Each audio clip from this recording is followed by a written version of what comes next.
Narito ang isang nakakaantig na alamat tungkol sa pinagmulan ng mangga, ang pambansang prutas ng Pilipinas. Noong unang panahon, sa isang malawak at mayamang pulo, nanirahan ang dalawang magkasintahang labis na nagmamahalan, si Aga, isang matapang at masipag na mangingisda, at si Mana, isang dalagang may pambihirang ganda at busilak na puso. Ang kanilang pag-iibigan ay tila isang matamis na awitin na umaalingaw-ngaw sa buong dalampasigan. Araw-araw, bago pumalaot si Aga, magkikita muna sila sa paborito nilang puno ng niyog sa Pampang. Dito, sabay nilang pinapanood ang pagsikat ng araw habang nangangarap para sa kanilang kinabukasan. Si Aga, sa kanyang simpleng kasuotan, ay nakatitig ng buong pagmamahal kay Mana, na may suot na kwintas ng mga kabibe.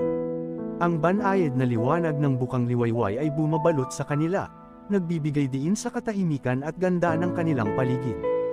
Ang malawak na dagat sa kanilang likuran ay saksi sa kanilang pangako na magsasama habang buhay. Ngunit ang tadhana ay sadyang mapaglaro.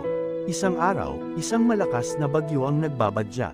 Kailangan ni Aga na pumalaot bago pa sumama ang panahon upang makahuli ng sapat na isda para sa kanilang pamilya. Huwag kang mag-alala, aking sinta, pangako ni Aga habang hinahawakan ang pisngi ni Mana. Babalik ako bago matapos ang 3 araw. Magtiwala ka sa akin. Nangako si Mana na maghihintay. Subalit, lumipas ang 3 araw, 1 linggo, 1 buwan, ngunit walang Aga na nagbalik. Ang malakas na unos na dumating pagkaalis ni Aga ay nag-iwan ng takot sa puso ni Mana. Bawat hapon, si Mana ay matatagpo ang nakatayo sa tuktok ng isang matarik na bangin, nag-iisa. Ang makulay ay napalitan ng madilim, mabilis na nagbabagong mga ulap. Ang hangin ay malakas, humahampas sa kanyang mahabang buhok at manipis na damit. Ang kanyang mga mata ay puno ng matinding lungkot at pananabik, nakatitig sa walang hanggang abot tanaw, umaasa na makita ang bangka ni Aga.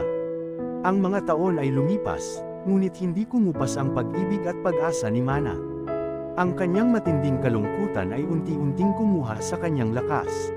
Sa huli, siya ay nagkasakit ng malubha. Sa kanyang huling sandali, nanalangin si Mana sa mga anito. Hindi siya humiling ng paggaling, kundi humiling siya na ang kanyang pag-ibig